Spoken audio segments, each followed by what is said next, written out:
Le Christ Rédempteur est une statue monumentale située à Rio de Janeiro au Brésil. C'est le symbole de la ville et au-delà de tout le Brésil.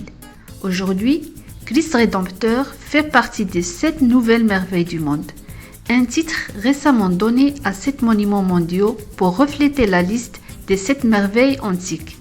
Il est également inscrit sur la liste du patrimoine mondial de l'UNESCO. La statue au sommet de la montagne Corcovado, à 700 mètres d'altitude dans le parc national de Tijuca, dominant la ville de Rio de Janeiro. Construite entre 1922 et 1931.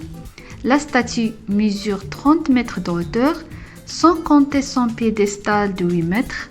Les bras s'étendent sur 28 mètres de largeur. Elle est faite de béton armé et de stéatite. Qui a conçu la statue du Christ Rédempteur de Rio de Janeiro?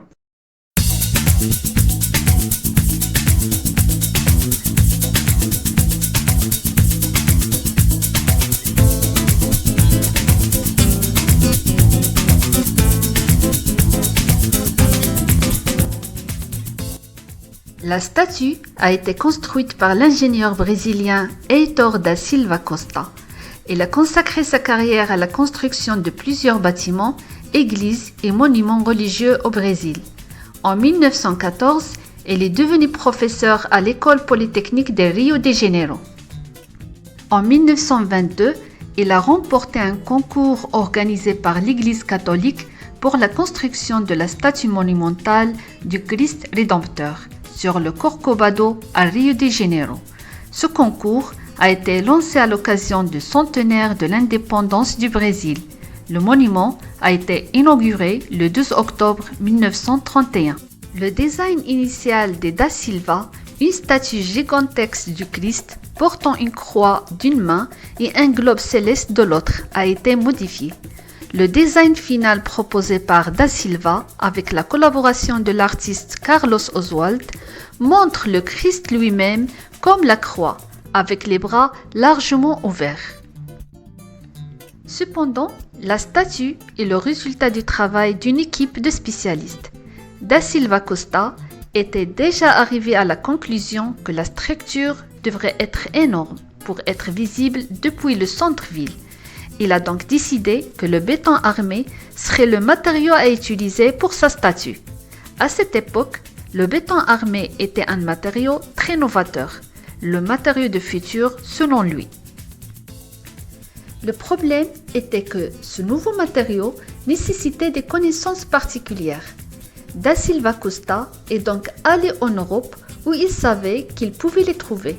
Finalement, il a rencontré le sculpteur français d'origine polonaise Paul Landowski, qui a fait les plans exacts. Puis, il a construit sa tête et ses mains avec l'aide de Gheorghe Leonida, un sculpteur romain qui a fait le visage du Christ. Le dernier problème à résoudre était de savoir comment réaliser une architecture en béton aussi imposante. Albert Cacot, un ingénieur français, est sollicité pour prendre en charge la conception de l'architecture interne. C'est lui, sous la direction de Heitor da Silva, qui a réalisé la partie en béton armé ainsi que tous les calculs nécessaires. Avec la contribution de toutes ces personnes, la statue Art déco du Christ a finalement pu être réalisée. Elle a été inaugurée en octobre 1931.